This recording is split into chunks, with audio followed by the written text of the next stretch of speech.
Hello, I'm Zash, and welcome to episode 53 of my Senjou no Maou, or The Devil on G String, Let's Read. Joining me, as always, is my co-reader Faith. Last episode was the very abbreviated Mizuha bad ending, which pretty much everybody died. So hopefully, as we continue with the good ending, things turn out better for everyone.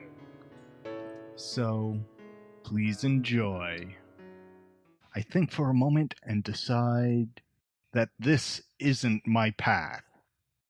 Ellipses. Tori lets out a sob as I address her. I'm sorry. No, I was addressing myself.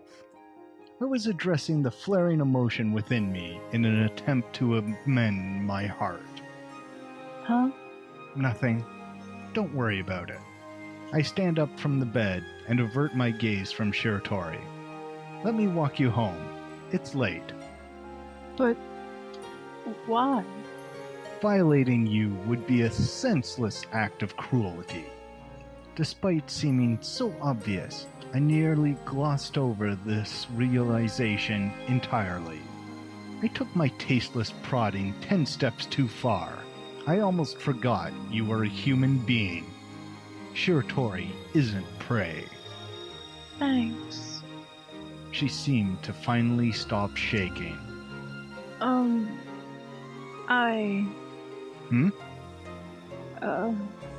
She shut her mouth tightly, then looked down with a blush. I speak bluntly, and Tori silently follows behind me. I drive us to Tori's house. I come around and open the passenger door for Tori, then escort her to the door. A second. Snow falls gently onto her eyelids. I don't think it'll do as an apology, but let's spend time together tomorrow. Wait. Tori seemed to want to say something, and finally resolved herself enough to look me in the eye. I actually came over today to say goodbye. Not really to say goodbye, but, that we should stop this. Because we were never meant to be. We aren't a good match. Did you really? I'm sorry for being so selfish. Don't worry about it. We can stop whenever you're ready. Tori shook her head left and right, as if to add something. But I just couldn't make myself give up, so I brought you a CD. She did mention listening to it together, or something like that. Oh, I actually left that back at my place. I had no idea how to make you happy. No, how to even make you aware of my existence. I was completely lost. I see. I've loved you for 2 whole years now. But when I actually got the chance to talk to you, my inexperience came as such a frustrating shock. I see. Snow piled on the white girl's head. It was beautiful, but ultimately overshadowed by the beauty of the girl.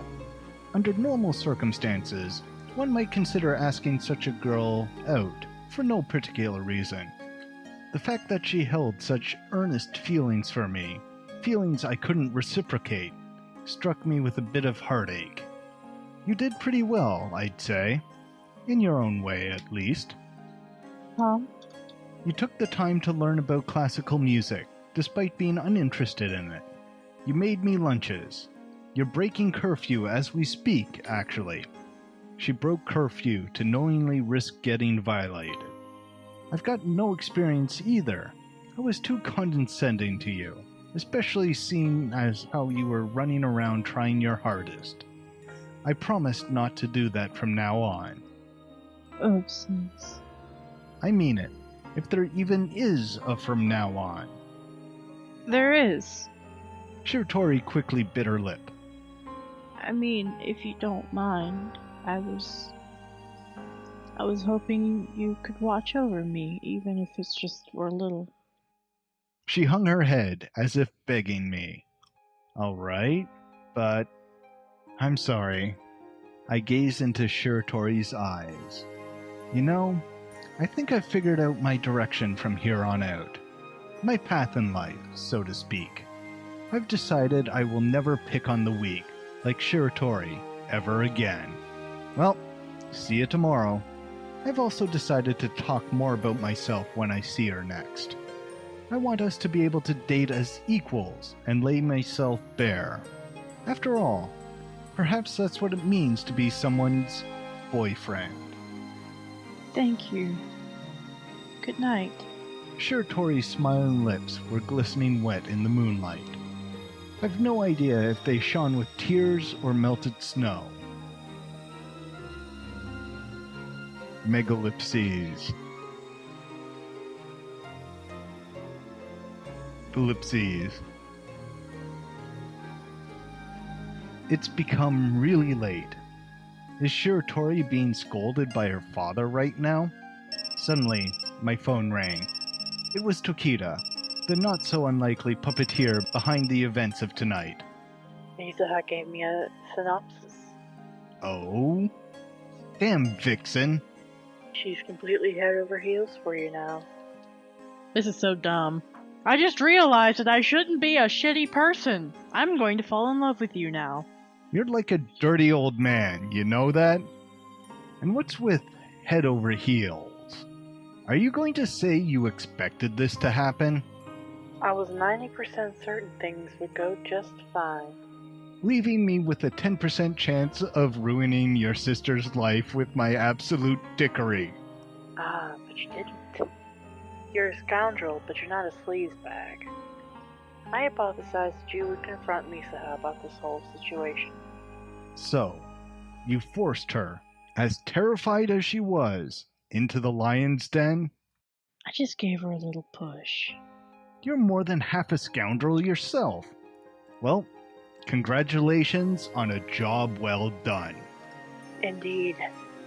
She's quite a handful, you know. Tokita forced a laugh. I wish you both the best. Yeah, well, that's just what you want. I don't really give a crap either way. Right you are. I was merely praying for Mizuha's sake. There was genuine consideration in her tone this time around.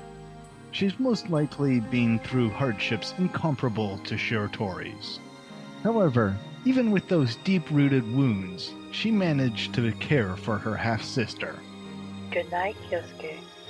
Yeah. And, if anything comes up and you need some help, call me. Oh, that's not like you at all.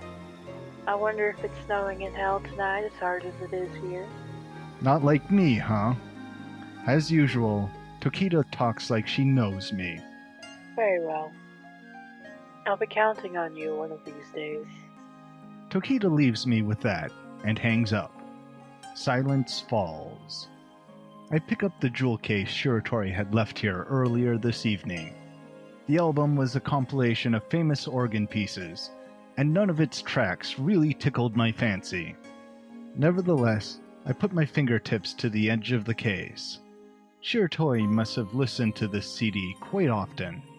The corner of the case was chipped just a bit, and it didn't latch as well as the new one. I'll give it a listen before I go to sleep. Tori had desperately tried to share this Bach with me in her own way. Wait, hey! I reflexively shouted. The case was empty. I held my head at Tori's goofiness and went to sleep. She was so excited she didn't get the CD out of her stereo.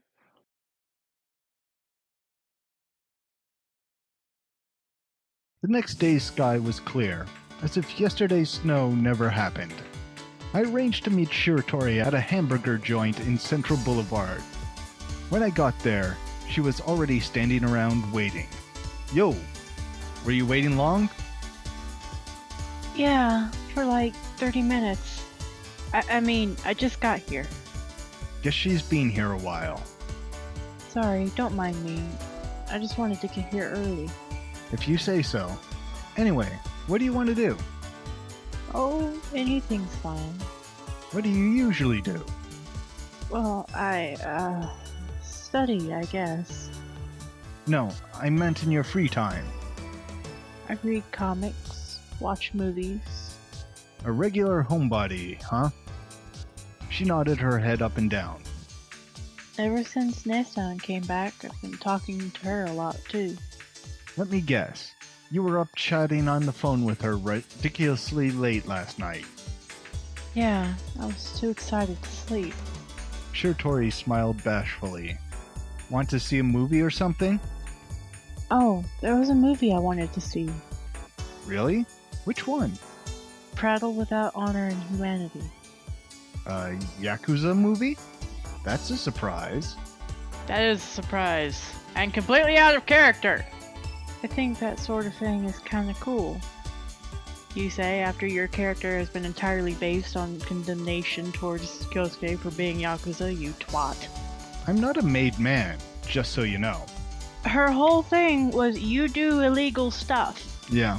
You do shady stuff. I don't like you because you do shady stuff.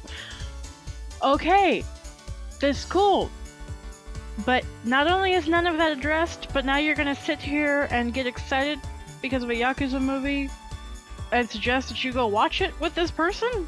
Oh, maybe she likes guys like her dad. I mean, there's a difference between enjoying something in fiction and saying that's okay in reality. I enjoy reading murder mysteries. I'm not very fond of people being killed in real life. I get that. But still, it doesn't go. I was fully expecting a chick flick. Yeah. It's like they decided when they wrote the actual ending to just throw away any and everything she's said so far. Yeah. And pretend that they retconned her character for the sake of making them fit together, and I'm not happy with that. Yeah. Oh, I know. Well, but that doesn't mean we can't go see the movie. Where was that movie theater again? I don't go there very often. But are you sure? I'll do whatever you want to do. I don't have a whole lot of hobbies either, outside of listening to classical music. So at times like these, I'm not really sure what to do. I give Shiratori the honest truth, and she seems relieved. You don't have to worry about me. But I do anyway. That's enough sappiness for now, thanks. You'll have me blushing at that rate. We awkwardly head toward the movie theater. Ellipses. Shiratori was a little nervous before the film started, but once it did, she suddenly immersed herself into the silver screen. It goes without saying, but I didn't hold her hand or anything in the darkness of the theater. Megallipses. Ellipses. After around 90 minutes, the credits rolled and we stepped outside. I'm beat. I stretched my back. Did you like the movie? I guess. It killed off too many characters for my tastes. Shiratori's cheeks flushed red. I didn't like the cruelty of it all either, but I don't know, there's just something I like about seeing a gang member take a bullet for his underling, stuff like that. Is it the chivalry that gets to you? It's cool. I've never really felt anything like that from watching Gonzo and his entourage. Hey, have you ever seen a real gun, anything like that? She had the look of a curious child in her eyes. Maybe? Shot one? Can we change the subject? I'm sorry, It's not like everyone in the Mafia has a gun, and only a handful of people have actually shot one. What's your position in that company you work for? Hey now! However, I knew Shiratori was more than half interested, and just yesterday I had decided to open up to her more. I just do whatever my father tells me to. The company I work for is the Azai Corporation, And while I do pretty much any odd job that needs doing, my main role is my father's representative when he's too busy to meet with people or discuss matters over the phone. Then you're not like a Yakuza gang boss or anything, yeah? Not at all. I'm sure you've seen me around them before. Yeah. You looked really scary and you were ordering around people who looked even scarier. They all just try to suck up to me because I'm the boss's adopted son. Making light of me would be like making light of my old man. What? Are you disappointed or something? No, I just felt like I've gotten closer to you, so I was happy. She smiled, satisfied. Is there anything else you want to ask? Anything else? You know, bits and pieces about what you always called my second face? Oh, then, if you're sure you don't mind. She raised her hand. The person you're always on the phone with, who's that? I thought that might come up. Miki-chan is a work colleague. Oh, I'm not coming on to other women. I see. I'm so sorry. Why the apology? It's just, I always thought you were two-faced. All this time I've been lashing out at you for that, doubting you. Well, I am two-faced. And while I was annoyed at your incessant attitude, it shouldn't have come as a surprise seeing as I threw away your chocolates 2 years ago. That's all in the past. She gave me a lonely smile. I wish we could have talked like this earlier. Now that I've taken the time to start understanding Tori, I've realized that she's just another normal girl. We still have lots of things to talk about, right? Let's grab a bite to eat or something. I prompt Tori, and we walk through the city.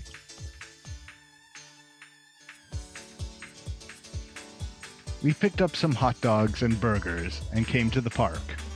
I spent time with Tori, ignoring call after call from the Azai Corporation. Tori, can I ask you something a little nosy? It's something I've never cared about until now. What's going on with your dad? The director. Between the bribes and the hostage case the other day, he seems to be in a lot of trouble. Tori looked away as if she was thinking. I don't know. He always looks so troubled. And he doesn't speak much at home. What? You guys don't eat dinner together or anything? Only rarely. Dad doesn't spend much time at home. He's always out until the middle of the night. Yet he's always so strict about my curfew. Is work really keeping him that busy these days? It's not work. Apparently he's going to a woman's place. Ah, I see. That's quite common. Right. Doesn't make it right, but it happens. Her face suddenly stiffened. Oh, sorry. It's just not unheard for rich men to keep mistresses. Nevertheless, it must be a shock to Tori. I mean, yeah, that must be tough on you, huh? Thanks. I'm not used to offering up words of consolation, so I botched the attempt. It's just, look, your dad might be a bad guy, but Yeah? bad guys are usually bad for a reason. Maybe you should try to talk to him sometime. Well, every once in a while, you come across an evil man who fights just to hurt people. But that's rare. I didn't think about it like that. Her eyes opened wide. Yeah. I should try to understand people more. Oh, I just thought it might make you feel better. I'll try it. I've started talking to you recently, so... You should consult Tokita about it. Oh gosh, I couldn't talk to Ne-san about this. Tori's face suddenly clouded. Ne-san hates Dad. All I have to do is mention him, and she gets this terrifying look on her face. I think he reminds her of bad things. She hates him, huh? I hear that she and her mother were thrown out of the house. But Tokita is happy now, right? I think so. She thinks her new dad is really great. Her mouth suddenly snapped shut, as if she had come to a realization. Wait. I don't even really know Nissan's story. Are you always the one talking? She nodded. I wonder if something is bothering Nissan too. Nah, she's the type to sort things out on her own. Oh, she said the exact same thing about you. That I'm the type to sort out everything myself? Well, she's wrong for once then. Like I've said before, my dad's infamous. That influence helps with just about everything I do.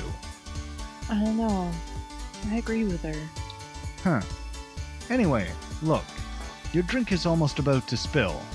The soda can in Tori's hands was tipping over dangerously. Ah! Its contents poured out onto the park's grass. That's almost as bad as what you pulled with the CD yesterday. You're a little absent-minded, aren't you? What CD? The box CD. The case was empty. What? It was? Yeah, you messed up a little. I'll bring it next time, I swear. Or do you not want it? Nah, lend it to me. We can listen to it together when we've got the time. I'll make time. Anytime. She spoke as if challenging me to pick an inopportune time, fists clenched and all. Don't get too excited now. Oh, sorry, Kyousuke-kun. The invitation was a little embarrassing for me too. But a little embarrassment feels good every once in a while. Wait, Kyousuke-kun? This time her whole face went red, and she started trembling. Calm down. I'm so sorry. I'm so sorry. I always call you that at home. To who? Inside my head. I don't mind. It's just a name. What have I done? She looked like she was going to cry. It was kind of funny. Certainly different from my usual lifestyle focused on money and power. Before me was a girl who became flustered just by calling me by my given name. And then there was me, laughing heartily at the scene. In all honesty, it was a breath of fresh air. What? Why'd you get all silent all of a sudden? I'm embarrassed. Don't be. Say something. She seems to think of something and speaks up.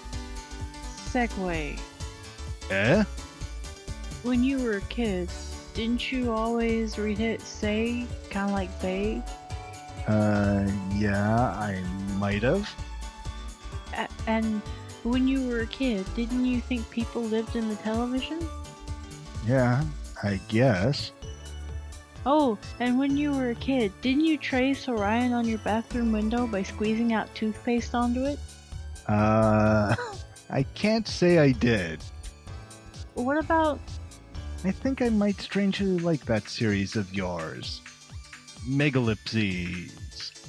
Ellipses. Thanks for today. I know you were busy. Nah, don't worry about it. It was nice to cut loose a little and have some fun. Huh? You had fun?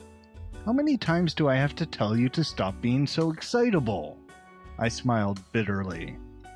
Can I text you? Sure. Yay! The innocent expression she wears now and then throws me off some. Sorry, but I can't take you home today. There's this little thing I need to take care of. It's fine, it's fine. Don't worry about it. Sorry. It's still light out. I'll be fine. Supposedly it'll snow again this evening, so you might want to hurry up and go home. Alright. Bye.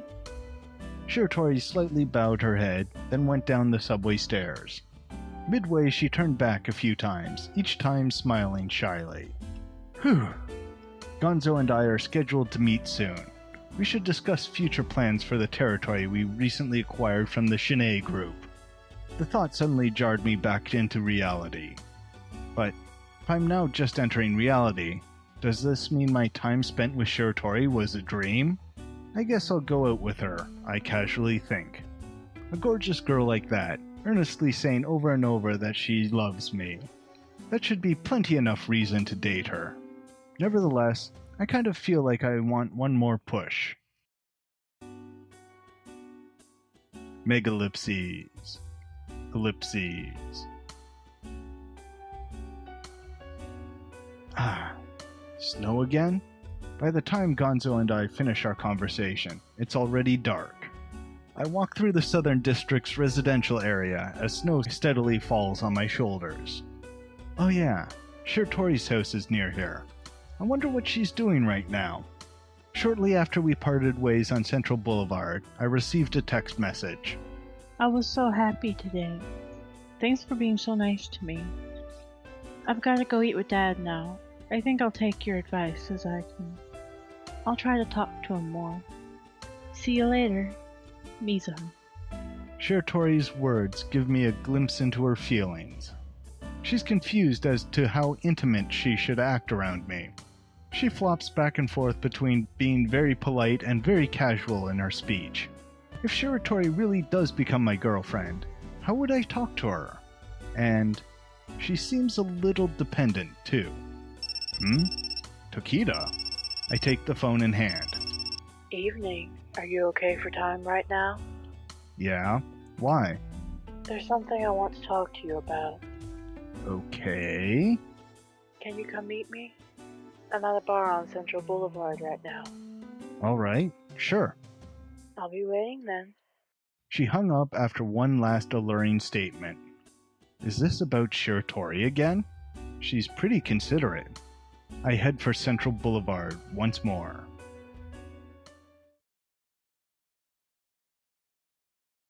Welcome.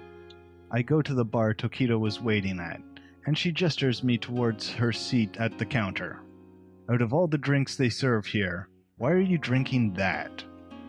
What's wrong with milk? Would you like a glass? I order something more appropriate and sit down next to Tokita. Well, what do you want? Don't be so hasty. Don't be so hasty. Time waits for no one, you know. Of course. She seemed to be thinking about something. I wanted to compound your complicated existence by talking to you about Mother. Mother? Your mother? Why does she want to talk about that with me? You seem to be burdened with something, too. Stop talking like you can read people's minds. My mother was a half-caste. Tokita suddenly begins her story. She came to Japan when she was young and never returned to her original homeland. Oh? What country was she from? I stare fixedly at Tokita. Some nation in the Americas. That's vague. She sighed. Before Mother died, she mentioned wanting to gaze out on the sea of her birthplace once more. I had sort of guessed it some time ago, but Tokita had never outright mentioned that her mother had died. Well, then she was born somewhere near the ocean, right? It would appear so. When I have the chance, I intend to tour the New World's coastline. Good lord, how long do you think that'll take? Tokita laughed lightly again. Have a look at this. She pointed at a small hand mirror on the countertop. You're not going to say that's your mother's memento, are you? How did you know? You're so annoying. When I look at this mirror, I think of Mother. It looked old, and there was a crack in the mirror. She used to stand behind me and comb my hair. She stares down into the silvered glass as she speaks, clearly reminiscing about days gone by, as if calmly gazing at the face of her deceased mother behind her. As long as I have this, Mother is always with me. She sighed heavily again. And yes, I'll be able to show her the sea again. You're uncharacteristically sappy this evening. Very well. Let's skip ahead to the main subject. I take a slightly defensive pose. How is Mizuha? How? I shrug my shoulders. You went on a date with her today, didn't you? What did you think? She doesn't seem to be just teasing me. I thought she was unexpectedly cutesy, I guess. I'm glad you think so. She smiles feebly. Do you mind if I let the booze get the better of me for a moment? There's something I want to tell you. You don't even have any alcohol in you. So it would seem. What's with her? As I think she's acting a little strange, Tokita speaks up. I made a snowman with Mizuha years ago. A snowman? What about it? I was just thinking about how fun it was. I keep quiet and listen to her. Ellipses. Ellipses. I don't remember exactly how old we were when we made that snowman, but I could show you exactly where he stood those many years ago. It was on a little hill in the eastern district of the city. We played there often. I believe I've mentioned this to you before, but recall that our family circumstances were awful at the time. 2 mothers in one home is obviously one too many. My mother did all the housework, as well as fulfill her duties as my father's personal assistant. On the other hand, Mizuha's mother just watched mine being run ragged. It upset me a bit, but I let my jealousy keep itself to my heart rather than be vocalized. The director was clearly different than your average man, being able to create and sustain a household like that. But his wife and mistress must have been equally out of their minds.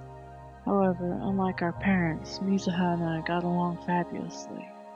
She always followed behind me, my adorable little shadow, even into the bathroom. Onea-chan, wash my hair. She often acted more than a touch spoiled. Whenever I had to leave, she burst out crying. Onea-chan is going away, she said. She seemed to really love me. At one point, I got a birthday present or something for a boy at school. She sulked for an entire day. Still, she wasn't always acting spoiled. I was bedridden with a fever once, and she stayed beside me all night, trying her best to take care of me. I found out later that Misa had come down with the same illness at the same time. Despite that, she pushed away her own pain to stay at my side. What was the name of that snowman we made? We both worked so hard on that. And that scarf made her so happy. I had no idea she still wore that thing. That Mizuha. Ellipses. Ellipses. Hey, Tokita. I apologize. I was about to fall asleep. Hey now. The bags under her eyes testify to her weariness. Did something happen? Tokita laughed abruptly. Asai, Kyousuke-kun. What are you being all formal about? Tokita put her hands together and bowed her head at me. Please, make me so happy. Huh? She took me by surprise. She's still a kid, and it'll be rough for her being alone from here on out. As I tried in vain to search for a reply, Tokita talked on and on rapidly. Please, try to understand. Misa's father is scum, and her mother is like a puppet. She hasn't been given any affection at all, so she doesn't know how to accept it. As proof of that, she lived a completely solitary life until I returned to her. And now a girl like that is experiencing her first love. She might be childish. The reason she fell in love might be cliché. Still, you know she's serious, don't you? I finally nod. Calm down a little. What's wrong? Please, I'm begging you. Wait up. I've only just started to properly talk to her. So? So? She's loved you all this time. Tokita seems to have lost herself. This isn't like you, Tokita. Sure, Tori might have loved me all this time, but I've only just begun to notice her. I know. And you're absolutely right. What's the rush? Tokita only vaguely shook her head. What's wrong, Tokita? If you're so worried about Tori, why don't you try convincing me with your specialty, proper persuasion? I know begging won't move your heart, but... Though her next words seemed to be a spouted confession, they were no more than a mere murmur. I'm running out of time. Huh? Nothing. Just, please. Her voice choked on sobs. Take care of me, Mizuha. Her begging climaxed into a downright prayer, and I was completely at a loss. Megallipses. Ellipses. At around 8:30 this evening, police patrolling the western district of Tomenbetsu City discovered a civilian automobile on fire near the waterfront. The driver, an as of yet identified man, has either fallen unconscious or become trapped inside the car. By the time help arrived on the scene, he was already dead. His body was recovered, and local authorities are hurriedly attempting to identify the deceased. The Tomenbetsu City Police Department has also announced that after the discovery of a 5-liter gasoline tank in the vehicle's passenger seat, they are not yet ready to classify the case as an accident. Official comments speculate that the event might have been a murder. Ellipses. That was the day Tokita suddenly disappeared from us. Us. From me and Mizuha.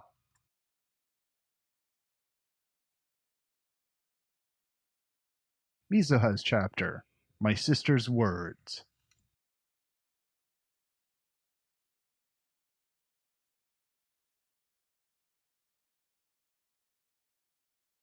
It was a cold night in the middle of December. Mizuha was having dinner at her parents' house, chatting with her father. Only a few dishes were laid out upon the table. The clinking of the tableware echoed around the dining room. Every now and then, her father sporadically spoke up. So, Mizuha, are you getting used to living alone? Mizuha brightly nodded. People can become accustomed to anything. It seems like an eternity's passed since I lived here with you. Are you still with your boyfriend? Of course. She used a lively tone and scooped up a spoonful of the soup in front of her. She stuck out her chin a bit and gently brought the spoon to her lips. Mizuha was mimicking her elegant sister. Are you thinking about marriage? That again? She said, smiling wryly. No, we haven't even discussed it yet. We need to settle our future prospects first. Is that so? Her father muttered in response. The former director of the Kyousuke school had lost the old sparkle in his eyes. His company had started to decline, and had been so far into the red at one point that there was talk of throwing in the proverbial towel. See, this would have been a cool thing to have Maou have gotten into. Yeah. This would have been an interesting plot point for her story. But no. Even his receding hairline seemed a testament to his wariness these days. Mizuha learned to accept that father of hers. She spun her conversation with him in a calm tone of voice, looking into his eyes kindly. She was confident that the Mizuha he beheld now was far removed from her old self, the girl who did nothing but put on show after show. Back in the day. Her father began. When you were young, you always talked about wanting to grow up and get married. Her father's voice withered apologetically. I'm sorry. I realized that was just girlish talk. It's fine, Dad. It's nostalgic to talk about those days. She won't depend on others anymore. That was what Mizuha had decided. 2 years and 10 months have passed since her sister disappeared. Mizuha graduated from high school and immediately entered the workforce. She joined a large company in the central district, one that manufactures plastic containers of assorted sizes. The wages weren't particularly excellent, but she was certainly able to get by as long as she lived frugally, as long as she continued to forego the pleasantries of her past. Comics, stuffed animals, cute dresses, and the like. She lived quite a comfortable life. Mizuha's father was naturally against her working. He had always imagined she would continue on to university. eventually coming to marry the heir to some successful business. But Mizuha, after losing her beloved sister a second time, refused to live a cozy life with her parents. "I'll see you again soon, Dad." She says her goodbye, and a frightened darkness blankets her father's eyes. "I'm going home now." I see. He always seems to have something to say, but as usual, Mizuha's father holds his tongue. "I'm sorry, we've got a date tonight." She lightly smiled and stood from her seat. It's been a week since she last saw Kyousuke. Ellipses. Ellipses.